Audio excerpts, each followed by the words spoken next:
홍정원 전 차장과 관련돼서 제가 좀 질문 좀 드리겠습니다. 증인은 계엄 당일 홍정원 전 국정원 1차장 전화를 받은 사실은 있죠? 있습니다. 홍정원 전 1차장과 방첩사가 업무적으로 같이 일을 할 이유가 있나요? 뭐 평상시에 일부 조금 있을 수는 있습니다. 1차장은 해외 정보팀 아닙니까? 네? 해외 담당 아닙니까?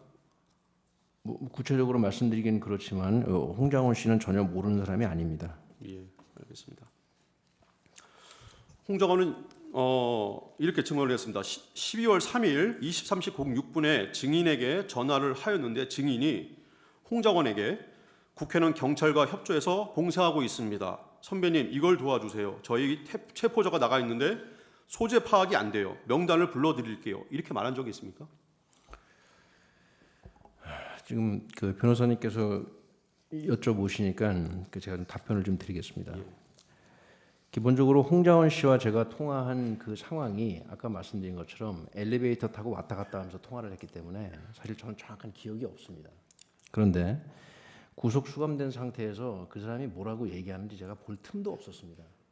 그런데 요번에 제 재판 증거 자료를 보니 마침 그 안에 홍장원 씨의 인터뷰 내용이 있었습니다.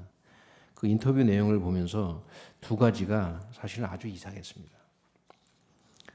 재판 증거 기록에 의하면 그날 밤 10시 40분경에 제가 홍장원 씨와 통화하면서 국회는 경찰과 협조해서 봉쇄하고 있다. 지금 체포조가 나가 있는데 제가 그렇게 얘기했다고 홍장원 씨가 언론 인터뷰를 했더라고요. 앞서 말씀드린 것처럼 방첩사 의원들의 평균 출동 시간은 그 시간으로부터 2시간 후인 새벽 1시입니다. 제가 정확한 대화 내용은 기억이 안 나지만 2시간 전에 홍장원 씨와 그런 대화를 했을 것 같지가 않습니다. 이건 저는 증거는 없습니다. 그러나 상식선에서 그런 말씀을 드리는 겁니다. 이상입니다. 또 홍정원은 이런 얘기도 증인이 했다고 합니다.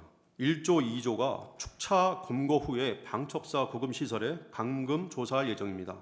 그리고 지금 제일 급한 게 검거를 위한 위치 추적인데 위치 추적을 부탁드립니다. 라고 말을 했다고 합니다. 이런 사실이 있나요? 지금 그 말씀 처음 듣는 말씀인데 1조 2조가 무슨 말씀입니까? 홍정원이 그렇게 얘기를 했습니다. 방첩사령관님이 홍정원한테 그렇게 얘기를 했답니다. 그러니까 재판장님 이 부분도 저는 지금 방금 얘기를 들으니까 그런 생각이 듭니다. 10시 40분, 50분 그때 통화해서 1조, 2조라는 말을 했을 것 같지도 않고 무슨 말인지도 모르겠습니다. 예, 이거 49번을 먼저 질문하겠습니다. 이거 좀 켜주십시오. 49번이 뭘 말씀하시는 거예요? 아닙니다. 예, 질문사항.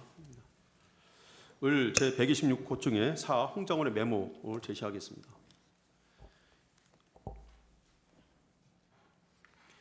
이게 홍정원이 증인한테 전화 통화를 받고 메모를 그 내용을 적은 겁니다. 적은 거를 다시 다른 사람한테 대피를 부탁해서 한 것이 맞죠? 이런 내용이 적혀져 있습니다. 여기 보면은 1조, 2조, 축차검거, 방첩사, 구금시설 이런 내용들이 적혀 있습니다. 이런 내용을 홍정원한테 얘기하거나 그런 사실 없죠? 앞서 말씀드린 것처럼 홍장원과 정확한 통화 내용이 기억나지 않고요. 예. 다만 제가 홍장원 씨가 인터뷰했던 그 내용을 제 재판 증거 기록에서 엊그저께 우연히 보게 되었는데 그거를 보면서 제가 정확한 기억은 안 나지만 정상 상식적으로 좀 이상하다는 생각이 많이 든다는 그 말씀을 드리는 겁니다. 방첩사 지하에는 구금시설이 없죠? 그런 거 없습니다. 증인이 홍정원에게 체포해야 할 정치 명단을 불러준 사실이 있습니까? 그 부분도 형사재판에서 정확히 따져야 될 부분입니다. 예. 51번 생략하겠습니다. 홍정원은 자신이 대통령의 심의를 받는 사람이었다는 말을 하고 있고 또 증인이 자신에게 체포조 명단을 불러줬다는 등의 주장을 한 바도 있습니다. 혹시 홍정원한테 추가적으로 홍정원에 대해서 얘기할 게 있습니까?